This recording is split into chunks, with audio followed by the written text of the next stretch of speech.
Hello भाई लोग। ई, ये वाला, इस ई के बारे में तुम लोग में से बहुत लोगों ने सुना होगा और बस सुना ही होगा। कोई ध्यान नहीं देता इस पे भाई। सारे ही पाई के पीछे पड़े रहते हैं।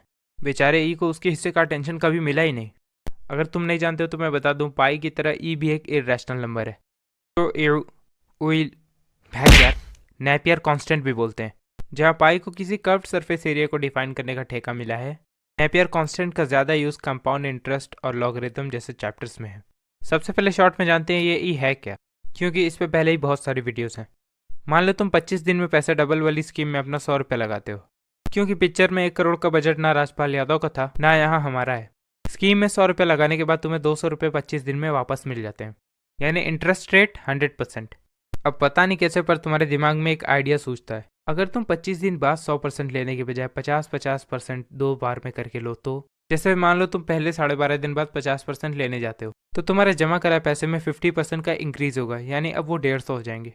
अब अगले 12.5 दिन बाद तुम दूसरा 50% लेने जाते हो। इस बार तुम्हारे अकाउंट में 150 रुपये होगा, जिसका 50% है 75 रुपये। अब क्योंकि 150 और 75 225 रुपये होते हैं, ये पिछली बार वाले 200 से 25 रुपये ज्यादा है। ऐसे ही अगर तुम 25% करके 4 बार इंटरेस्ट रेट लेते हो तो 25 दिन बाद तुम्हें 244 रुपये मिलेंगे। यहाँ इंटरेस्ट रेट तो 100 ही है, पर पैसा बढ़ता चला जा रहा है। पैसों की इसी बढ़ोतरी को अगर हम एक फॉर्मूला में लिखे तो वो क्या होगा, मैं बताता हूँ। वो फार्मूला होगा 1 + 1/n whole to the power n। यहाँ 1 डिनोट करता है वो पैसा जो तुमने लगाया है, 1/n डिनोट करता है 100% इंटरेस्ट रेट का वो पार्ट जो तुम्हें चाहिए, और पावर में n डिनोट करता है टाइम पीरियड, यानी कितनी बार तुम्हें वो इंटरेस्ट रेट मिल रहा है। एग्जाम्पल के लिए मान लो तुम्हें 100% इंटरेस्ट 4 भागों में चाहिए, यानी 25% इंटरेस्ट तुम्हारे अकाउंट बैलेंस का 1/4।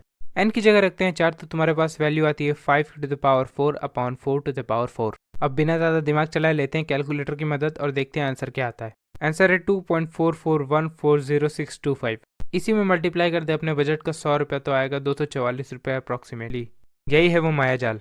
अगर तुम इसे पहली बार देख रहे हो तो तुम्हें लग रहा होगा कि वैल्यू हमेशा बढ़ने वाली है, पर जैसे जैसे तुम n की वैल्यू बढ़ाते जाओगे इस वैल्यू के बढ़ने का रेट बहुत तेजी से घटेगा। इतना स्लो हो जाएगा कि ये वैल्यू 2.71 से 2.72 भी नहीं हो पाएगी। लगभग 2.71828 वैल्यू है ई की, जो कि तब आती है जब n की वैल्यू इनफाइनाइट हो। हम इस फॉर्मूला में जितने भी बड़े नंबर रखते जाएंगे आंसर में मिला नंबर ई के उतना ही करीब होगा, पर ई के बराबर सिर्फ तभी होगा जब n को हम लार्जेस्ट नंबर रखें। नेपियर कांस्टेंट इस फॉर्मूला की लिमिट है, n 0 से लेकर इनफाइनाइट तक चाहे जो भी हो। मैक्सिमम वैल्यू जो आ सकती है वो है नेपियर कांस्टेंट या ओइलर नंबर ई, यानी तुम अपना 100% इंटरेस्ट चाहे जितने ही भागों में क्यों ना लो, मैक्सिमम फायदा तुम्हें ई टाइम्स ही होने वाला है। 100 रुपये वाले केस में 271 रुपये करीब। वैसे ई को डिफाइन करने का ये अकेला तरीका नहीं है, इसे एक इनफाइनाइट फैक्टोरियल सीरीज के सम से भी डिफाइन किया जाता है, जहां e to the power x को समेशन n 0 से infinity x to the power n upon n factorial जैसे भारी भरकम इक्वेशन से डिफाइन किया जाता है। हमें बस e चाहिए, इसीलिए हम x को रखते हैं 1।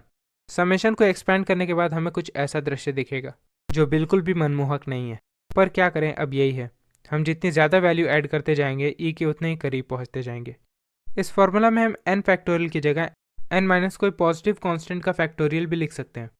क्यों? क्योंकि बात को लंबी खींचना और उसका बतंगड़ बनाने में मैथमेटिशियंस को मज़ा आता है। यहाँ के कोई भी पॉजिटिव कांस्टेंट हो, n अगर 0 से इन्फिनिटी तक जा रहा है तो उससे होता वो ज़रूर गुजरेगा। नेगेटिव नंबर का फैक्टोरियल डिफाइन नहीं है, इसीलिए जब तक n k से कम है हमारी वैल्यू पे कोई फ़र्क नहीं पड़ेगा। जैसे ही n k के बराबर होगा वो एलिमेंट 0 फैक्टोरियल हो जाएगा। इसके आगे n हमेशा k से बड़ा होगा और वैल्यू वैसे ही ऐड होती जाएगी जैसे क्वेश्चन में n फैक्टोरियल के होने से होती थी। यानी अगर समेशन n 0 से इन्फिनिटी तक है तो आगे 1/n फैक्टोरियल हो या 1/n minus k factorial, answer हमारा ई ही आने वाला है। और पिछले वीडियो के लास्ट स्टेप में हमने अपना आंसर इसी प्रॉपर्टी को यूज़ करके रिड्यूस किया था।